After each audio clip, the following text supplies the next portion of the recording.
Shalom Amchon. This video is about setting up the transliteration keyboard for Syriac and for biblical languages in general. This will also work for most languages that you're transliterating in this kind of system.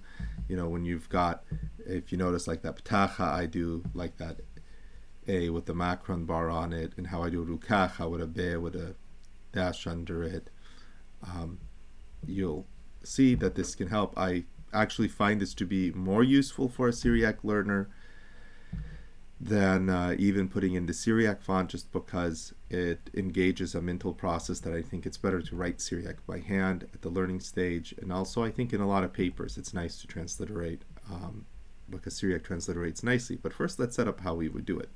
So go to the linked page, click in Transliteration Keyboard for Windows or for Mac OS if you're a Mac user, and you're going to download that package.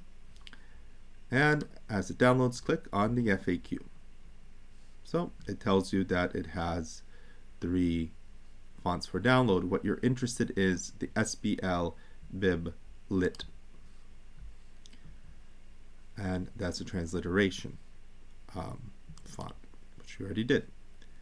And as you go down, let's open this up. We're going to put the transliteration keyboard. That's the one we want to install. Get it installed, and it should show up on your keyboard like this. I constantly want to delete these, and I constantly keep coming back. I have to figure out how to get it stable, but at least you have transliteration keyboard. I like it for all my uses, but I do a lot of transliteration constantly. It's a really cool keyboard. So it should show up here. If not, try figuring it out or put a comment. I'll try and help you, but usually if you mess around a little bit, you should be able to find it. Go to your language preferences and find it. And then you want to print out or save in a place where you can look at this chart. Now this gives you a lot for nerding out with language. This is a really, really neat keyboard. Especially once you have your grammatical alt clicked or your grammatical alt shift clicked. So let's go look at some of the stuff I use more. I use a lot. This is the bar underneath. This is the bar on top. So I use those as rukacha, kushaya. I used to make a sheen. The alt grammatical 7 is sheen. So S plus that. I use quite a bit the dot below a letter. So this one puts a dot right under a letter. So alt grammatical question mark. So I use that to make the tayat and to make the sade. And it has the ayn. And it has the alab if you want to use the glottal stop kind of alab. I usually don't, because they'll start looking. You start having to think which one is it. And let's go through and do some transliteration. So you've got your keyboard, you've got your keyboard chart. You might want to write down some of your more used ones. So if we're doing, for instance, the Our Father, it's going to be, I don't do the alab, it's a ptacha. So that's ptacha. Let's see, we should start right to left. Left to right, yeah. And it's a beth, but it's a softened beth. Alt and plus equal sign symbol right next to backspace. U and awun. And maybe can help you by pulling in an awun v'shmeya over here so you can kind of see what I'm transliterating.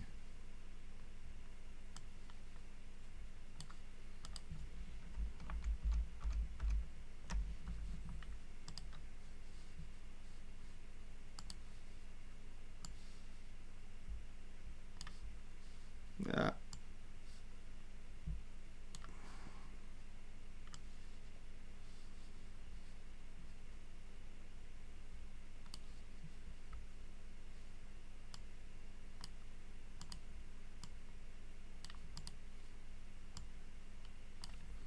Oh, now we're going to do the bashmeya. So that's dalet beth, which is softened by the dalet to dwa. Whoop, alt. So that was the plus sign. It's got a ptacha. It's got a sheen. So sheen is an S, and then I'm going to alt 7. Bash mim ptacha. And that yud is doubled because it's shared by two higyane, two syllables, mai and ya. So it's going to be dvash mai and then ya. And I hit alt and the underscore button. Now why not? Nith Kadash. So there's your noon, there's your short E.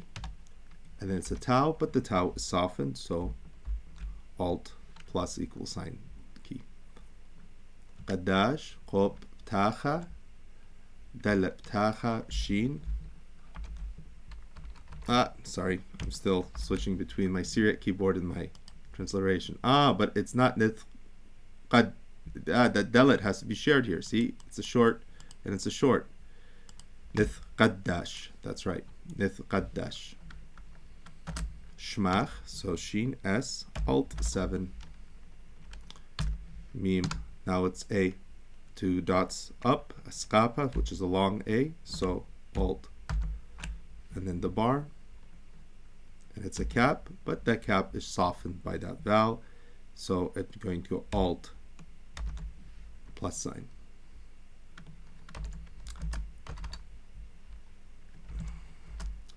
Te, so it's tau. It's a long eval, a long zlama. Long zlama. I don't have to put that L up in. If you were to do that, you would go to where that L up is, right? This L up right here, and you want to just say that it's there. You could go an alt and then the period sign. I don't think it's that necessary, and I think it kind of can get confusing, but you can do it. I guess it is te. I guess there is maybe a glottal contraction there. Mal, so it's a ptacha. Ku. Now I don't have to do, you see this dot on the cap. I don't really have to render it because I'm rendering when it's soft. I don't really render it when it's hard.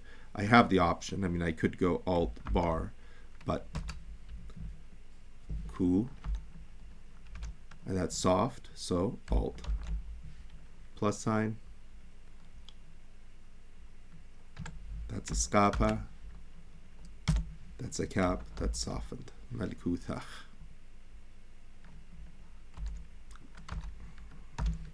Kadish. So that's qoptaka dalet. And that dalet is doubled because there are two syllables here. Qad and dish. It isn't a standalone qop tacha. It's a short A, so it's doubles that dalet. So qadish, and that last one is qadish. So now I'm just going to do qadishat, and then that sheen has a tacha tau. That's hard. Again, yeah, I could put this on there, but that I think that would just be annoying. You see how that works. Let's do a few words with different letters. So, instance, the word qain here. Qop, skapa. Now I have an ay, which is the comma. And if you look at it, it looks like the ay. See how that ay has that curve? It has that curve. So, qop, tacha, ay, long e, yud, because that's a consonant. That's a yud. Right? You've got a diphthong. Ay. Ain. Ain. And it very clearly to me looks like qain. And if you're to type in a paper, this kind of Syriac, you can completely reconstruct it in Syriac. It actually, there's more information encoded here than there is here because the double consonants are there. There's stuff that grammatically we know is going here. We know this is, there are here 1, 2, 3, 4, 5, 6 athwatha letters. because this is doubled, right? They're not 1, 2, 3, 4, 5. It's 1, 2, 3, 4, 5, 6. Here we can see 1, 2, 3, 4, 5, 6. We can see those doubles. Then there's a few other elements that are a bit more encoded into transliteration. So I love it for papers. It makes it easier for people to get a sense of the language. I think that most people who are studying Syriac have done something where this kind of transliteration is there. One of the things I see annoying is overuse. For Syriac, because it's important, the difference between a skap and a ptacha, grammatical, between a short E and a long E, short zlam and a long zlama, because these are important. It really makes sense with the bar on the long, grammatically long. Let's see.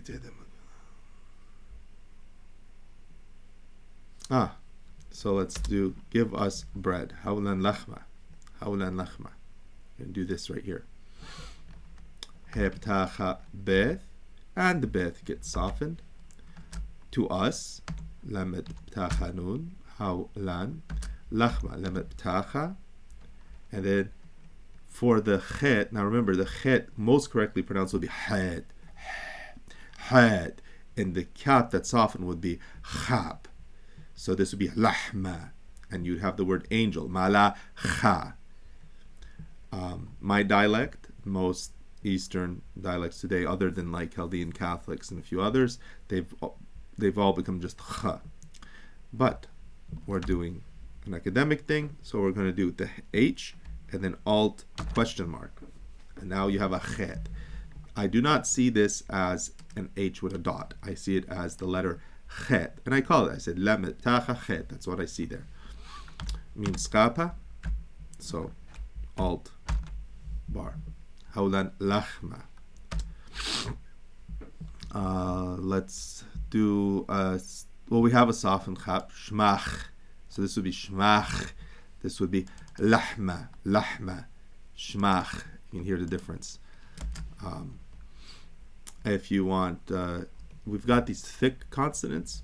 For instance, we have T, like tau, but we also have to, like tayra, tayt. And then I go alt, question mark. That's a to. So if it's a word like talya, a boy, talya. We have simket, which is the S sound, and then we have the so, that harder so, sod, simket, sod, again. So 3 letters that we're using dot below, the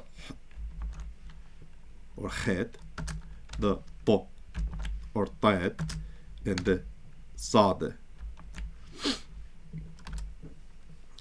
We've got b, g, d, k, p, t, which are plosives. They explode, right? B, g, d, k, p, t. And then we've got the ones where we're going to change those by doing a alt grammatical plus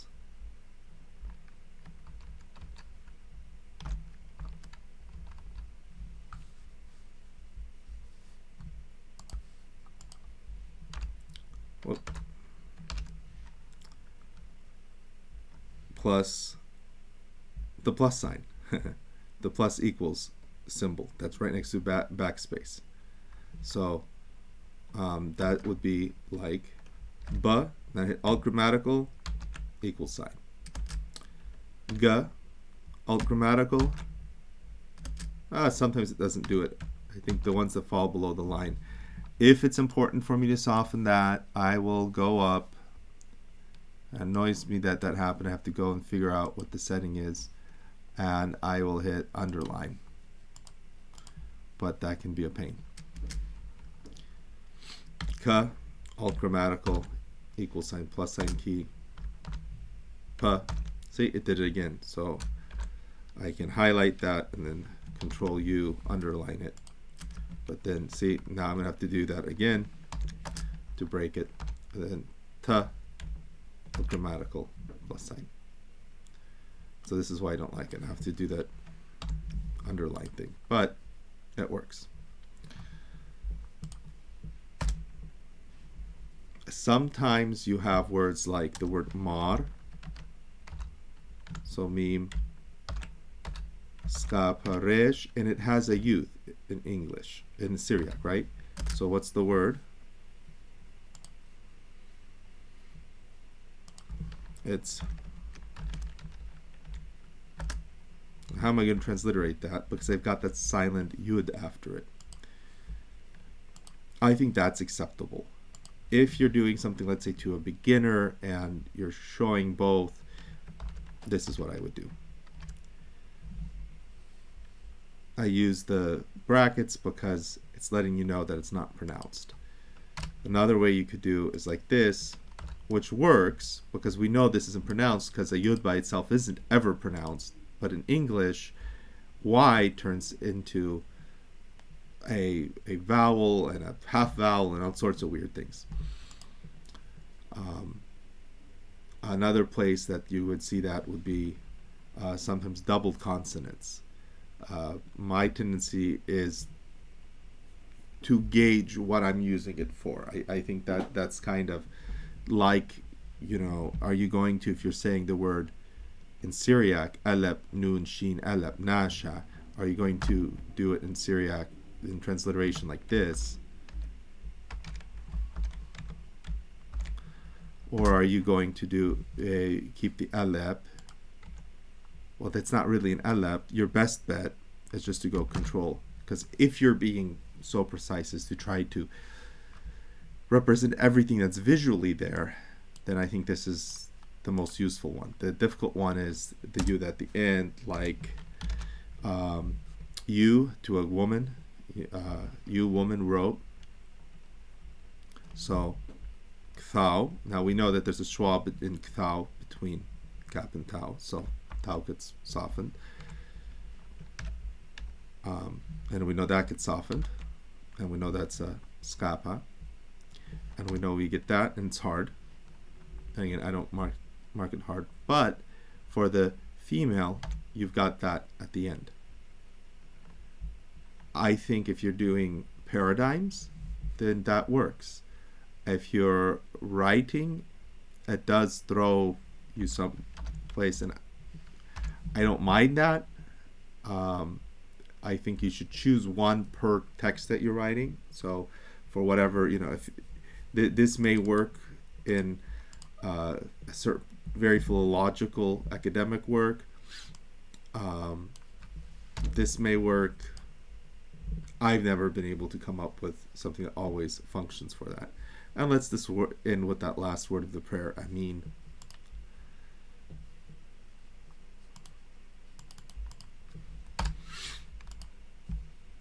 I think I set this to right to left. That's a skapa, right? I'm not even thinking about the ela, but just the skapa. Oh. Mim, and it's got the long E. It's got a youth after it. Amin. Amin. So I hope that was helpful. Comment below if there's anything else I can do to help with this. I really recommend transliterating Syriac for working through Syriac until you're really proficient in it, because it makes you get into the words. It makes you understand what's going on. And once you're starting to put in every rukacha pushaya and doubling consonants, I think that it's just an amazingly good way of making your mind focus on the language. Anyway, Godspeed, God bless, goodbye.